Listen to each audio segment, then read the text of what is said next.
It's time for another Dice Tower review with the Chief, Bart Brunsheen.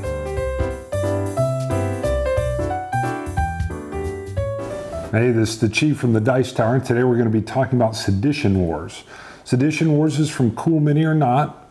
This is the game that came out pretty much right after Zombicide. Studio McVeigh, the miniature designer, was involved with these miniatures. The miniatures are great, and I've said miniatures 3 times now. This is a miniatures game. So, and I'll give you a few, well, I'll tell you right up front. It surprised even me, unlike Zombicide, this one you had to put the miniatures together. Modeling, basically.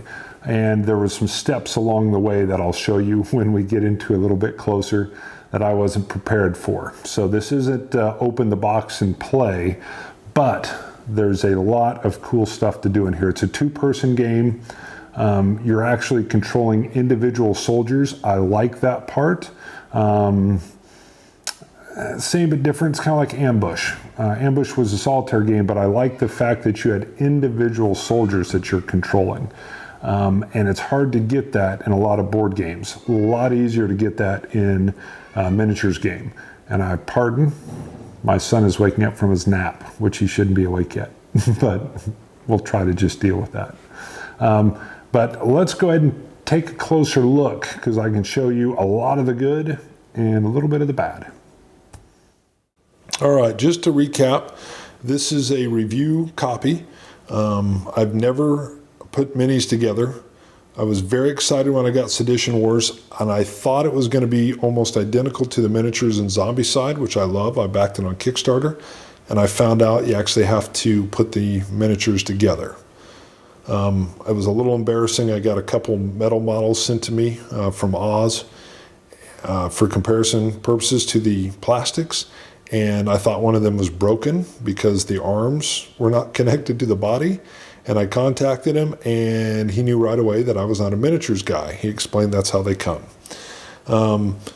Real quick, you can go online to the McVeigh site, and it gives you pretty good or very good detailed information on how to put them together.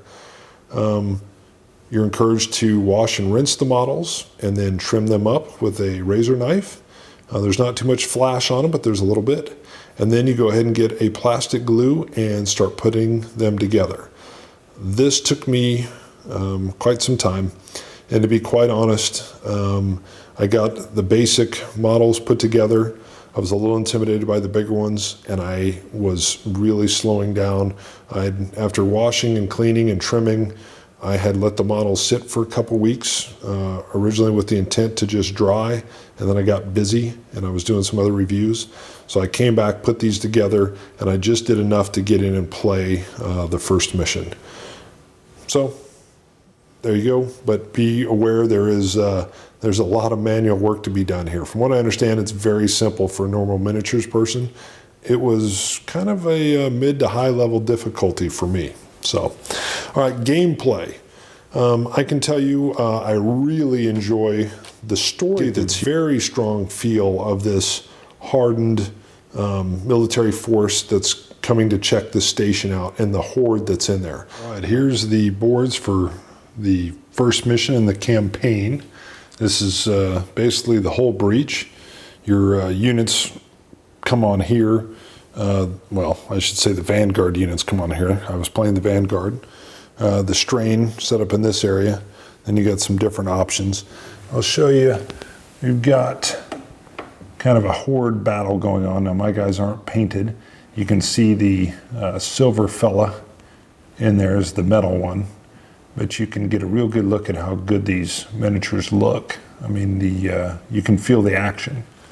On your turn, the first thing you do is just roll for deployment. High roll chooses either first or second deployment. You do the exact same thing for initiative. When it's your turn, you're going to start with a force management phase. This is an asymmetric deal. It's different from the Strain to the Vanguard. I'm going to stay abstract here a little bit, but the Vanguard have what's called a TACNAP pool. It's basically the highest tactical character, usually the better character you have, as long as they're alive. You add their tactical number, which is like 2, 3, 4, plus a D6, that gives you that many tokens. Those tokens are used to do special abilities that are listed on the back of your different Vanguard soldiers cards. And I'll talk about those a little bit later.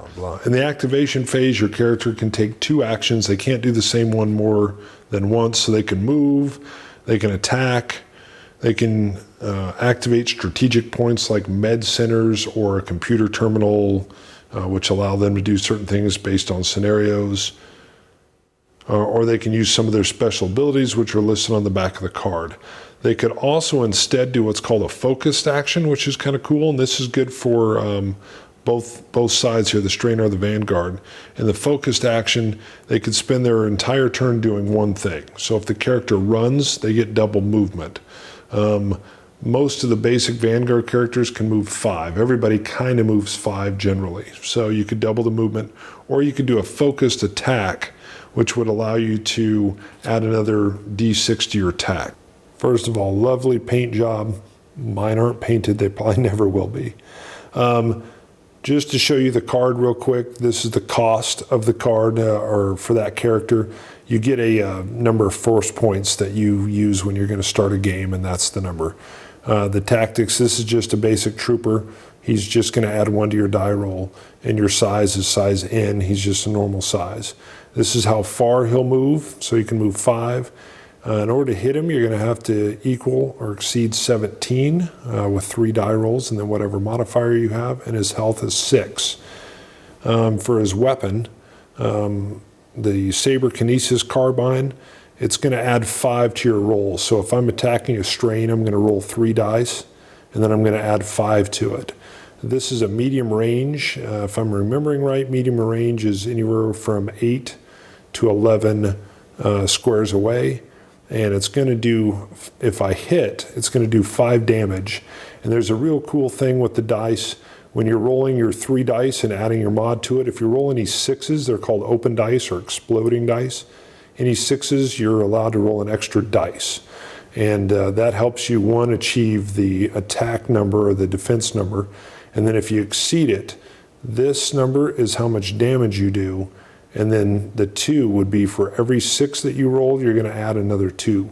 So if I'd rolled 4 dice and gotten 2 6s out of it, and I managed to hit the Strain character, I would get a 5, and then plus another 4 for a total of 9 damage. You can see this is it's the Saber Overload. I'd have to be in short range. It's going to do 10 damage. I'm not allowed to do any bonuses for the 6s. Or if I'm in close combat, which is directly adjacent to my character, I can just do a gauntlet strike. You can see it's pretty weak with him. I'm going to track my damage to my character down here. I'm supposed to use a paper clip. I didn't like this aspect of it. I wish either there was some kind of plastic marker I could put on here, you know, almost like a paper clip that I could slide down. But I really like it's kind of hard for me to tell which character, since they're all very similar, is the one that's on the map. So I would kind of put a token right on the character that's on the game board. Just to give you the flip side, you can see we've got some special abilities. I'll pull this up. His Prophet Armor, which is that awesome, cool armor they have. Before applying damage, reduce the staging of attacks against the model by 1. Reflex trigger, this is a real cool thing. During the other player's active turn, you can do reflexes, so you can interrupt whatever they're doing. Almost all the Vanguard, you're allowed to basically shoot at an enemy. A lot of the Strain, what they do is, most of the Strain, if you shoot at them other than the bigger guys, they just run at you. So if I shoot at a basic character, he's going to come running at me and really close the distance. The special ability on this guy is Frosty. Basically, I spend attack point, and instead of just being able to take 1 reflex action during the enemy's turn, I could take 2. Just to kind of give you a visual difference here, you can see this is the Strain character. You can see he moves 5, 16, health of 8. The real cool thing on these guys, they can actually infect the Vanguard characters. So you get to choose, do you want to do like an edged attack and make the guy bleed, or do you want to do this tendril deal and possibly infect the Vanguard? If the Vanguard get infected, their infection slowly gets worse. Eventually, you can turn them into a strain where they basically convert over, or you can even kind of like poof, they just blow up and they turn into a bunch of these little nano clouds that can go infect other guys. So it's got a real narrative feel when it comes to that.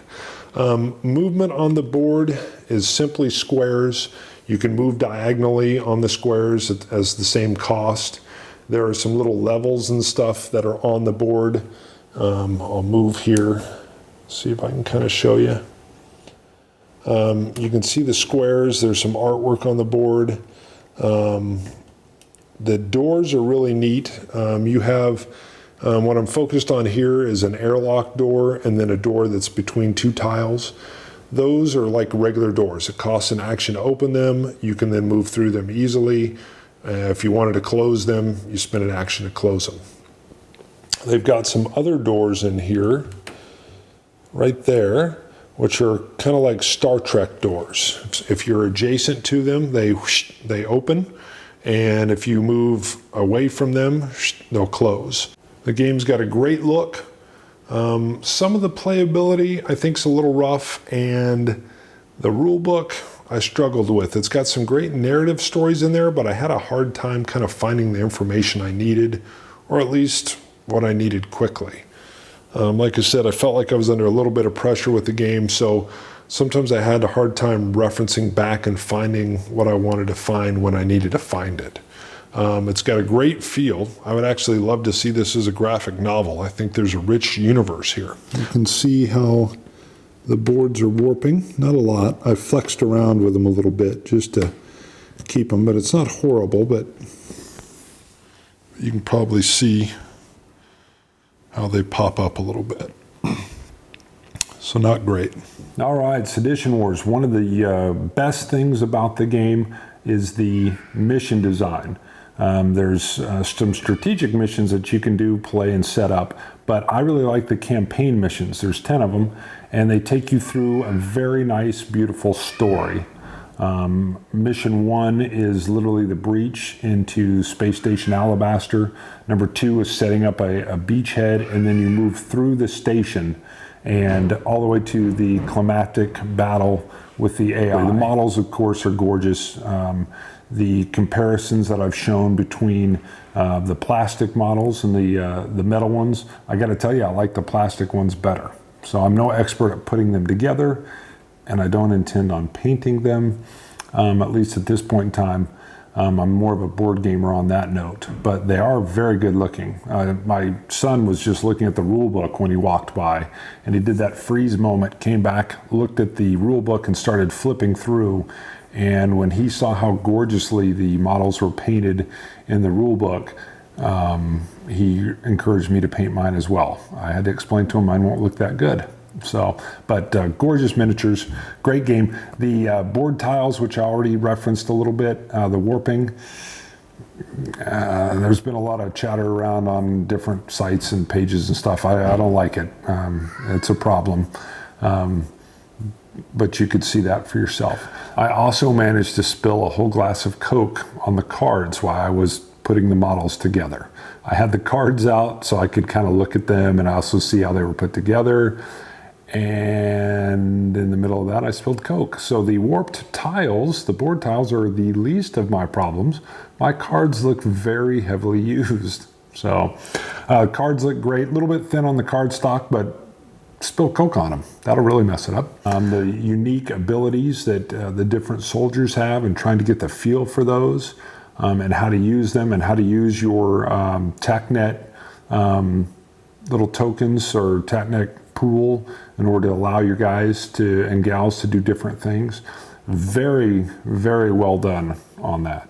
It really brings your individual characters or miniatures to life as you're moving around and doing things. Also the reflex or the interruptibility. Perfect. I'm kind of used to that from some of my war games that I have. Not quite used this way, but really love the way that's used in here. So again, I recommend it as a fun game. There needs to be a fix to the boards. You might want to buy a later or copy or a fixed copy. but I really found the story portion of this really interesting. I mean, if they came out with a graphic novel, I would buy it. This is really interesting. It brings together that Aliens horde, although the feel isn't quite Aliens to me. It's much more, it's kind of got a zombie kind of thing to it, but it's got a little bit of that Aliens thing where they're coming at you really fast and there's just more than you can handle and the heavy weapons you can employ. So love that aspect of it. It's the Chief, and go out and enjoy you some Sedition Wars. See ya. Bye. Thanks for watching our review today. For more information about board games, as well as the #1 board game audio podcast, check out Dicetower.com for reviews, interviews, and more. I'm Eric Summerer, and you've been watching The Dice Tower.